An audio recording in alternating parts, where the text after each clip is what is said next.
Hotel ഉടമ KP Ouseph നമുക്കൊപ്പം ചേരുന്നുണ്ട് ടെലിഫോൺ ലൈനിൽ. നമസ്കാരം ശ്രീ KP ഔസേപ്പ്. ഇപ്പോൾ PM രതീഷ് കുറ്റം സമ്മതിച്ചിരിക്കുകയാണ്. താങ്കൾ പറഞ്ഞത് ശരിയാണ് എന്ന മട്ടിലാണ് ഇപ്പോൾ വിശദീകരണത്തിന് മറുപടി കൊടുത്തിരിക്കുന്നത്. അങ്ങനെയാണെങ്കിൽ സസ്പെൻഷൻ മതിയാകുമോ ശ്രീ KP ഔസേപ്പ്?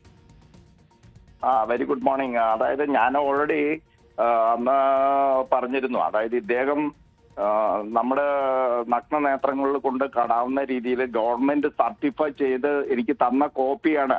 അതായത് ആ വീഡിയോ ദൃശ്യങ്ങള് അതിൽ കൃത്യമായിട്ട് അദ്ദേഹം ആ കുറ്റം ചെയ്തതായിട്ട് ഇനി അദ്ദേഹം സമ്മതിക്കണ്ട. നമ്മൾ ഗവൺമെന്റ് തന്നെ സർട്ടിഫൈ ചെയ്ത് തന്ന വിവരാവകാശ രേഖയാണ് ആ വീഡിയോ ദൃശ്യങ്ങള്. അതിലത് കൃത്യമായിട്ട് അദ്ദേഹം ആ മർദ്ദനം നടത്തുന്നു. ഒരുപാട് കാര്യങ്ങൾ അതിൽ ലംഘനങ്ങളുണ്ട്. അദ്ദേഹം സുപ്രീം കോടതി വിധിയുടെ ലംഘനമാണ് നടത്തിയത്, പോലീസ് ആക്ടിന്റെ ലംഘനമാണ് നടത്തിയത്. അപ്പോൾ അദ്ദേഹം ഒരു കാരണവശാലും സർവീസിൽ തുടരാൻ അദ്ദേഹത്തിന് അർഹതയില്ല. അദ്ദേഹത്തോടൊപ്പം തന്നെ സർ ഇതില് അദ്ദേഹത്തോടൊപ്പം കൂട്ടുനിന്ന കുറച്ച് പോലീസ് ഉദ്യോഗസ്ഥരുണ്ട്, 5 പേരുണ്ട്. അവരെ ഇതേവരെ സസ്പെൻഡ് ചെയ്തിട്ടില്ല. അതെന്താണ് ഗവൺമെന്റ് ചെയ്യാത്തതെന്ന് അറിയില്ല. അവർക്കറിയാലോ, ഒരു സ്റ്റേഷനിൽ പുലരേണ്ട നിയമങ്ങൾ എന്താണെന്ന് അറിയാവുന്ന ആ ഉദ്യോഗസ്ഥര് അവരെ ഇതേവരെ സസ്പെൻഡ് ചെയ്തിട്ടില്ല. അതായത് താങ്കൾ പറയുന്നത് രതീഷിനെ സർവീസിൽ നിന്ന് പിരിച്ചുവിടുക, ബാക്കിയുള്ള പോലീസ് ഉദ്യോഗസ്ഥർക്കെതിരെ സസ്പെൻഷൻ എങ്കിലും വരിക അല്ലേ?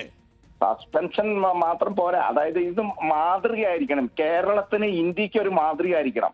സാർ ഇതെന്താന്ന് വെച്ചാല് ഇവർക്കൊരു ധാരണയുണ്ട്. കാക്കി ഇട്ടി കഴിഞ്ഞാൽ ആ പോലീസ് സ്റ്റേഷൻ എന്ന് വെച്ചാൽ നമ്മളെ മർദ്ദിക്കാനുള്ള ഒരു കേന്ദ്രമാണെന്നുള്ള ധാരണയുണ്ട്. അത് മാറണം.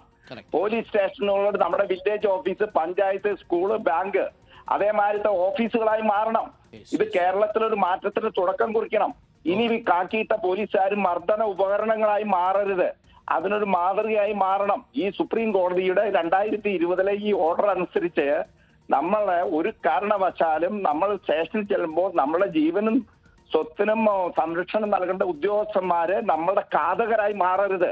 അതിനൊരു മാതൃക വേണമെങ്കിൽ ഇതിന് കൂട്ടുനിന്ന എല്ലാവരെയും സർവീസിൽ നിന്ന് നീക്കം ചെയ്യണം. രതീഷ് മാത്രമല്ല, ഞങ്ങളെ ഈ നിയമവിധേയമല്ലാത്ത രീതിയിൽ ഞങ്ങളോട് പെരുമാറിയ എല്ലാവരെയും നീക്കം ചെയ്യണം. ഇതൊരു മോഡലായിട്ട് എടുത്തു കഴിഞ്ഞാൽ അത് കേരളത്തിലെ പോലീസ് സ്റ്റേഷനുകളിലെ പോലീസുകാർക്ക് അതൊരു മാതൃകയായി മാറും. ഓക്കെ, ശ്രീ KP ഔസേപ്പ് ഇടയ്ക്കൊന്ന് ചോദിച്ചോട്ടെ, ഹോട്ടലൊക്കെ എങ്ങനെ പോകുന്നു? ബിസിനസ്സൊക്കെ? ഹോട്ടലിൽ കുഴപ്പമില്ല സാറേ, നല്ല രീതിയിൽ പോകുന്നു, കുഴപ്പമില്ല. പോലീസുകാരുടെ ഭാഗത്തുനിന്ന് ബുദ്ധിമുട്ടൊന്നും ഉണ്ടാവുന്നില്ലല്ലോ? പോലീസുകാരുടെ ഭാഗത്തുനിന്ന് ബുദ്ധിമുട്ടൊന്നും ഇപ്പൊ നിലവിൽ ബുദ്ധിമുട്ടുകളില്ല. ഞങ്ങൾ പറഞ്ഞല്ലോ, ഞങ്ങൾ അടച്ച് പോലീസിനെ ആക്ഷേപിക്കുന്ന ആൾക്കാരല്ല, ഗവൺമെന്റിനെ ആക്ഷേപിക്കുന്ന ആൾക്കാരല്ല. ഗവൺമെന്റ് എന്ത് ചെയ്യാൻ സാധിക്കും? ഇതില് ഗവൺമെന്റിന്റെ നിയമങ്ങൾ നടപ്പിലാക്കേണ്ട ഉദ്യോഗസ്ഥര് ചെയ്യുന്നതാണല്ലോ ഗവൺമെന്റിന് ദോഷമായിട്ട് ബാധിക്കുന്നത്.